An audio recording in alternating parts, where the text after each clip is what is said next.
ରାମ ସେଦିନ ଗୋଟିଏ କଥା ପଚାରିବ ବୋଲି ବାପାଙ୍କୁ ଅପେକ୍ଷା କରିଥିଲା। ବହୁ ସମୟ ଅପେକ୍ଷା କଲା ପରେ ବାପା ଡେରିରେ ଫେରିଲେ। କମ୍ ଚାପ ଯୋଗୁଁ ତାଙ୍କ ମନରେ ଚିଡ଼ଚିଡ଼ା ଭାବ ରହିଥିଲା। ଏତେ ରାତି ଯାକେ ପୁଅ ଶୋଇ ନଥିବା ଦେଖି ତାକୁ ପଚାରିଲେ, କ'ଣ କିରେ, ଆଜି କ'ଣ ଏଯାଏଁ ଶୋଇନାହୁଁ? ରାମ ଉତ୍ତର ଦେଲା, ବାପା, ଆଜି ତୁମକୁ ଗୋଟିଏ କଥା ପଚାରିବି ବୋଲି ଏଯାଏଁ ଶୋଇନାହିଁ। ଏ କଥା ପଚାରୁନୁ। ବାପା କହିଲେ। ପୁଅ ସେଠାରୁ କହିଲା, ବାପା, ତୁମେ ଘଣ୍ଟାକୁ କେତେ ଟଙ୍କା କମାଉଛ କହିବ କି? ଏପରି ପ୍ରଶ୍ନ ଛୋଟ ପିଲାଠାରୁ ଶୁଣିବେ ବୋଲି ବାପା ଆଦୌ କଳ୍ପନା କରିନଥିଲେ। ଚିଡ଼ି ଉଠି କହିଲେ, ତୁ ସେଥିରୁ କ'ଣ ପାଇବୁ ଶୁଣେ? ପୁଅ ଜିଦି ଧରି କହିଲା, ନାଇଁ ବାପା, ମୋତେ କୁହ, ମୁଁ ଜାଣିବାକୁ ଚାହୁଁଛି। ଅନ୍ୟ ଉପାୟ ନ ଦେଖି ବାପା କହିଲେ, ମୋର ଘଣ୍ଟାକର ମୂଲ୍ୟ 200 ଟଙ୍କା। କିନ୍ତୁ ତୋତେ ସେଥିରୁ କ'ଣ ମିଳିବ? ଏକଥା ଶୁଣି ପୁଅର ମନ ଦୁଃଖ ହୋଇଗଲା। ସେ ବାପାଙ୍କୁ ଅନୁରୋଧ କରି କହିଲା, ବାପା, ଆଚ୍ଛା, ତୁମେ ମୋତେ 100 ଟଙ୍କା ଦେଇପାରିବ କି? ଏତିକି ଛୋଟ ପିଲାଟି ଟଙ୍କା ମାଗିବ ଦେଖି ବାପାଙ୍କ ପସନ୍ଦ ଲାଗିଲା ନାହିଁ। ସେ ସ୍ତ୍ରୀଙ୍କୁ କହିଲେ, ମୁଁ ବୁଝିପାରୁନି, ସେ ଟଙ୍କା ନେଇ କ'ଣ କରିବ? ପୁଣି ଏତେ ରାତି ଯାଏଁ? ସେଥିପାଇଁ ସେ ଅପେକ୍ଷା କରି ବସିଛି।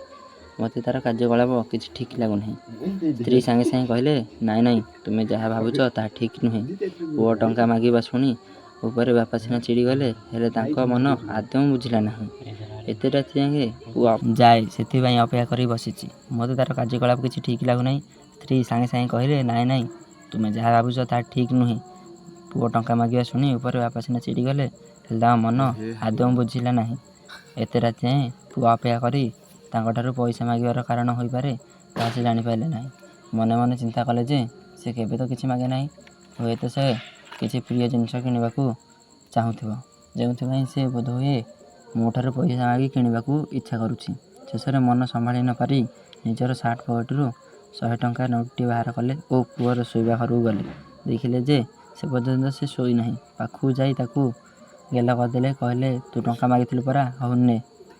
ବାପାଙ୍କଠାରୁ 100 ଟଙ୍କା ପାଇବା ପରେ ପିଲାଟିର ମୁହଁ ଖୁସି ହୋଇଗଲା। ସେ ବାପାଙ୍କୁ ଖୁସିରେ ଧନ୍ୟବାଦ ଦେଇ ପକାଇଲା। ତାପରେ ଶୋଇବା ଖଟ ତଳୁ କିଛି ଟଙ୍କା ବାହାର କରି ତାକୁ ଗଣିଲା। ତା ହାତରେ ଏତେ ଟଙ୍କା ଦେଖି ବାପା ଆଶ୍ଚର୍ଯ୍ୟ ହୋଇଗଲେ। କହିଲେ, ଏତେ ଟଙ୍କା ପାଇଲୁ କେଉଁଠୁ?